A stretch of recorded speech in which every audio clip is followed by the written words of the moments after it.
gudoomiyaha gobolka Mudug ayaa waxa uu kormeer ku tagay xarumaha loogu adeego bulshada ee degmada Hobyo ee gobolkaasi Mudug. Wariyaha Baashi Cali Xaashi ayaa warbixin la xiriirta warkaasi inoo haya isla markaana uga soo diray magaalada Hobyo. kormeerka gudoomiyaha gobolka Mudug Cabdiraxmaan Cali Diiriye isxal oo ku sameeyay xarumaha lagu adeego bulshada ee ku yaala magaalada xeebeedka Hobyo ayaa waxa ku wehelinayay gudoomiyaha ku-xigeenka degmada Hobyo iyo xubno ka socday deegaanada hoos yimaada magaalada xeebeedka Hobyo. gudoomiyaha ayaa booqashada ku tagay xarumaha caafimaadka, waxbarashada iyo sidoo kale madaxtooyada dowlad goboleedka Galmudug ee Hobyo.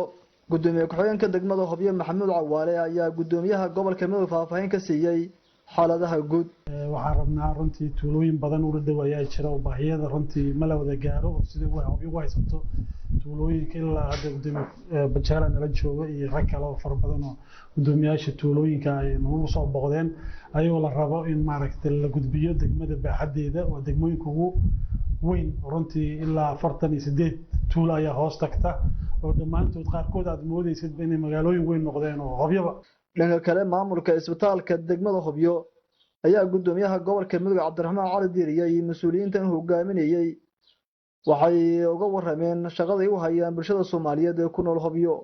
gaarka hadda u jeedaan wuxuu ka yimid Qarrow meel yiraahdo waxa ku dhacay cudurka la meningitis oo amba cudurka ku dhaca maskaxda qaybta meningiska marka asoo xaaladiisa khatar ku jirto oo convulsion fever calaamadii dhamaa classical ah wastaalka yimid daawooyin oo badan alxamdulillah hadda improvement fiican u sameeyay.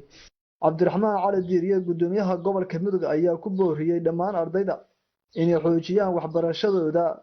dhanka kale waxa gudoomiyuhu ku amaanay bahda caafimaadka shaqada ay u hayaan muwaadiniinta Soomaaliyeed. waxaan rajeynayaa kuwii bedeli lahaa ee xilka aan hayna qaban lahaa inay ka